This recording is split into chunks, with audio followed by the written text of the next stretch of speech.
Hello, welcome to the Scroll Ensemble Classical Music Improvisation channel. I'm Robert. This video is part of a larger series of videos already on its way for quite a while, and in this series Bach's G major prelude for the cello is the starting point to discover our own improvised preludes. We already improvised rhythms, meter and phrasing on a single chord. We used the dominant and subdominant chords. We worked with motives in rhythm and harmony and added non-chord tones to the bergamasca progression.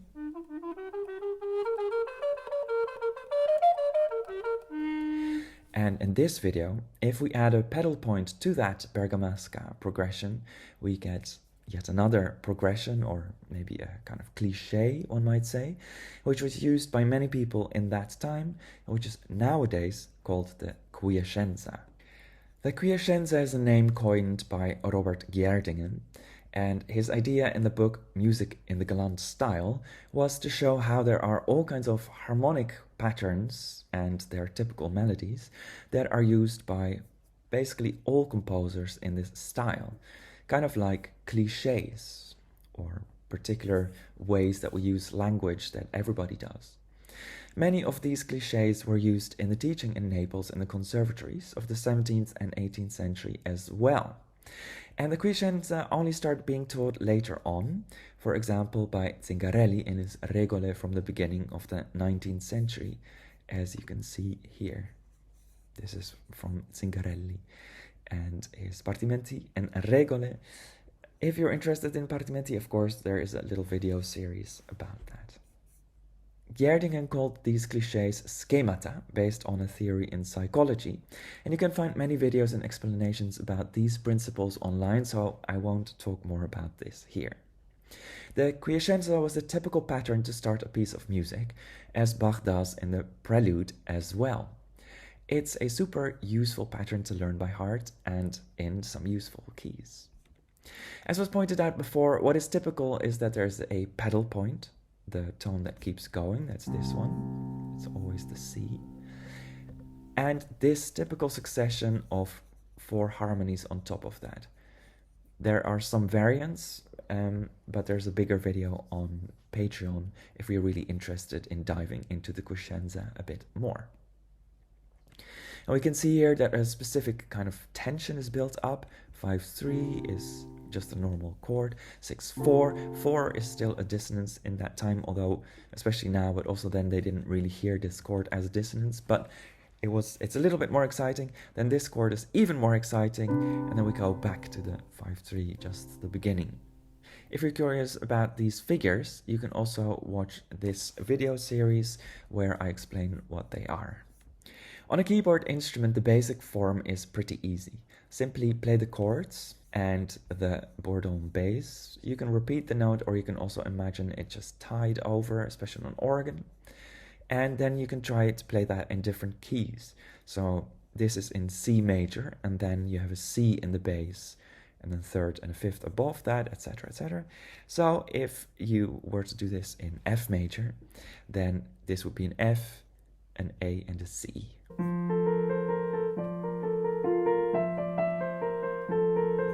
On other instruments, this may be a bit harder, and the easiest thing to do is to start off with the bass note.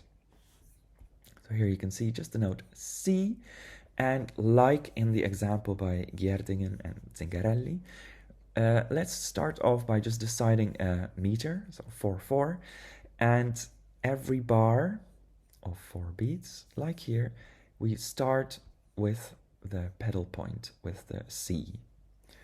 So we can just practice that. Of course, it's not very hard, but it's maybe good to just do the C, 2, 3, 4, C, 2.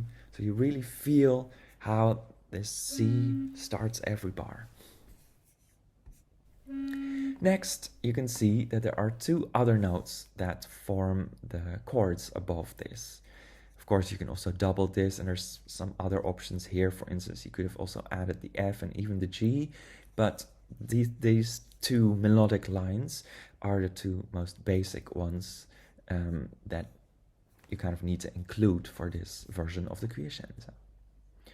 Now, by breaking this up into an arpeggio, we can still make this chord sound. You could first practice just adding one note. So here I go from the C to the third, to the E, C to the F, to the fourth, then to the second, and to the third. And so you see this other da-da-da-da melody arrive here. So we can make the bass note a little bit longer so that the relation within the bar makes more sense.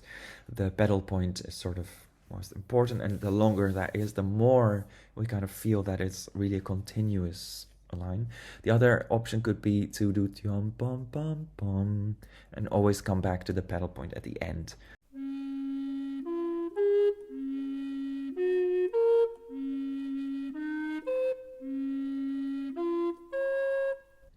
And like for the keyboardists and other chordal players, you can practice this in some other keys as well, especially G major if you are also planning to do the G major Prelude improvisation in G major. As always, you can also add some rhythms.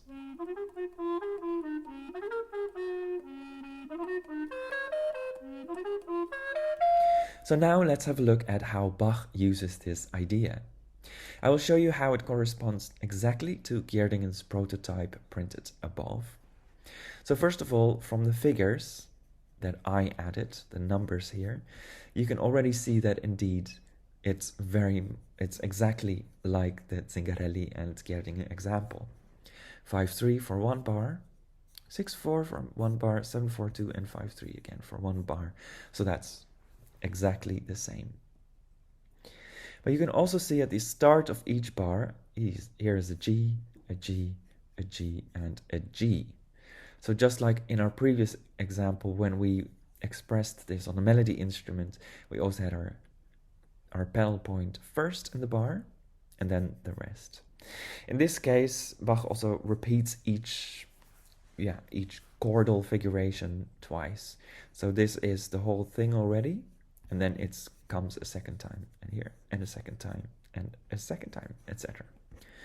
So now, a little difference with what we just did. When we were practicing, we went from the G to the third, to the B, and then to the D. Here you can see, this is a bass clef. We go from the G first to the D, so to the 5, and then to the 3. 3, 5, 3, 5. 1, 5, 3, etc., etc. And that kind of pattern remains. So this is just a different version of the chord, nothing exceptional about it. But it does exactly the same as what we did before. The only note that is a little bit different is this A, the passing tone, or in Dutch we call it the changing tone, which is also nice because we're changing from the note and we're changing back. So that's just basically a little ornament, almost a written out mordant maybe, but it adds a really nice little flavor. It's also interesting, it's on the last 16th note of the beat, so it's also not really important that it's not officially a note in the chord. Nevertheless, like several books from that time also say, when you only have notes that fit in the chord, it gets a bit boring. So it's nice to have this little note, even though it's not so important. It just makes it even a bit beautiful. This pattern comes back a few times, and in this case, kind of exactly the same. So we're again in G, we have our Gs on the first and third beats. Here we kind of scale out of that, but it's still G major scale, and the G is still here. We can see from the numbers also 5, 3, 6, 4, 7, 4, 2, 5, 3. It's basically the same. We can see that the way the notes are organized is a little bit different.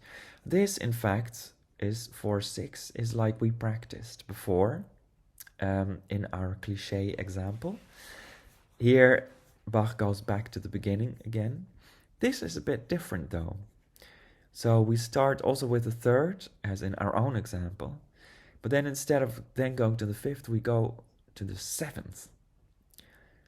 It's another version of the Quiescenza, so it's not massively surprising, but it's nice to see that Bach then uses several versions of this idea in the same piece.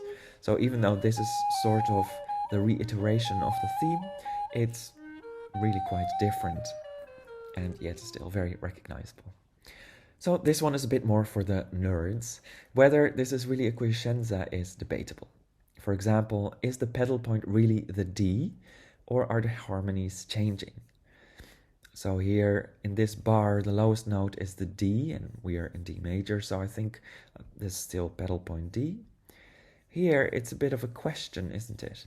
So we have this A here, even though in a way we have very clear D kind of feel. Still the A is sort of the lowest note. Maybe still okay, because then there's still a lower D. But then how about this? Does this relate to this D still as well? Do we kind of still hear that in our minds?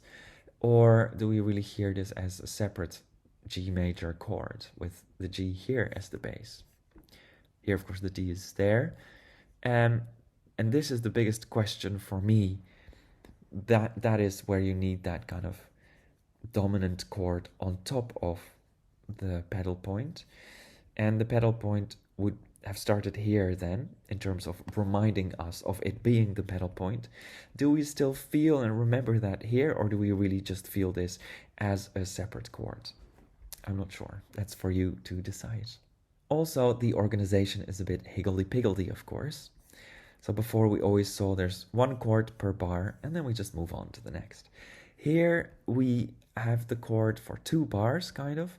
So with some very interesting flavors with the E flat here and the C natural. And only after 2.5 bars, we switch to the 6/4. Then we have 1 bar again, but it's displaced, right? It's in a half bar. Then we kind of get this chord. Again, it might just be a dominant.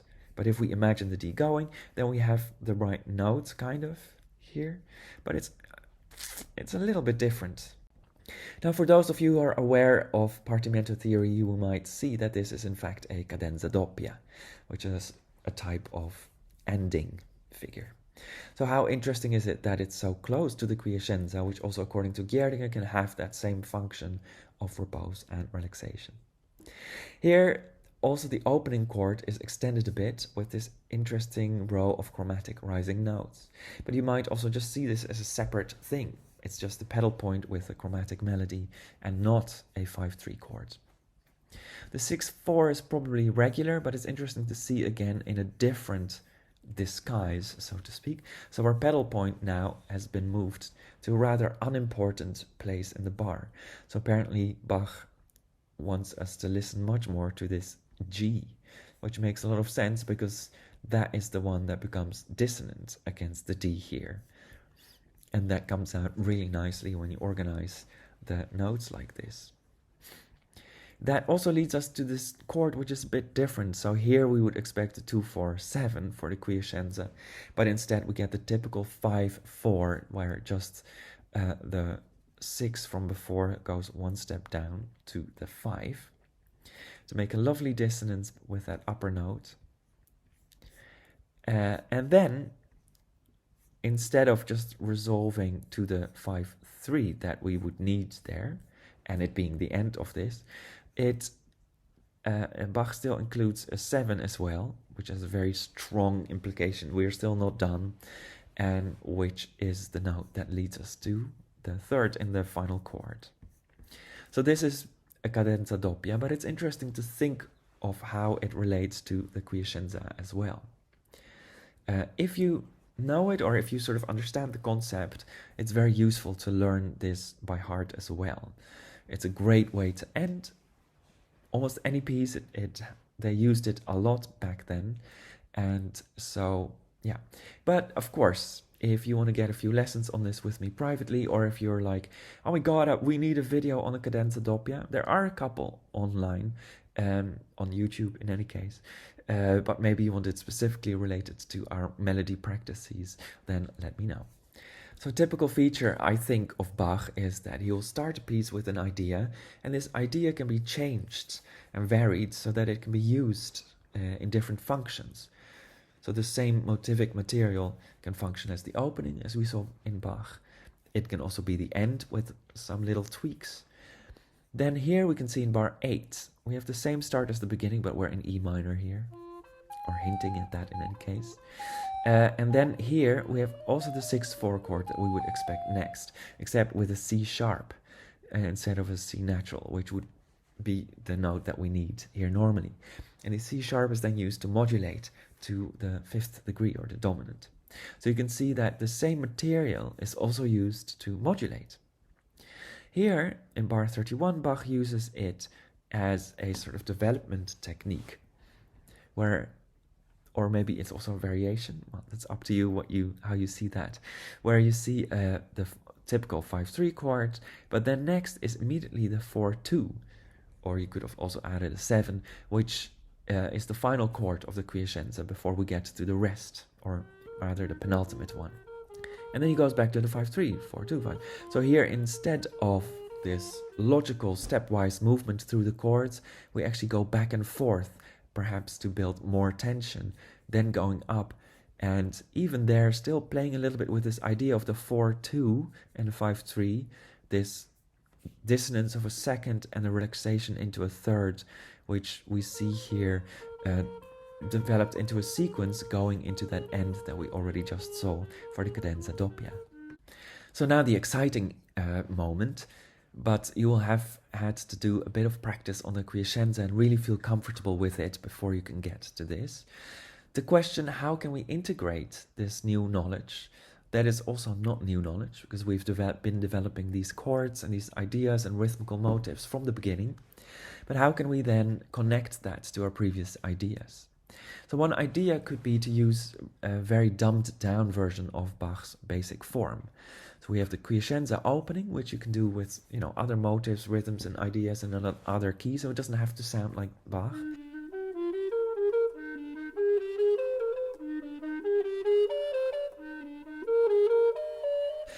Then something in the middle, using the harmonic patterns, or just staying in one key, or something like that.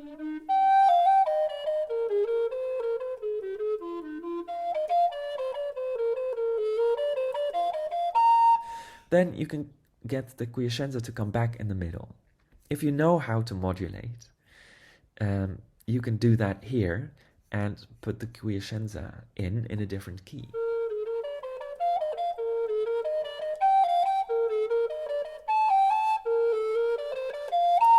Otherwise, you can just also do it in the same key and it becomes a sort of rondo. It's not a problem. Then you can do something else again here, and then finally the cadenza doppia.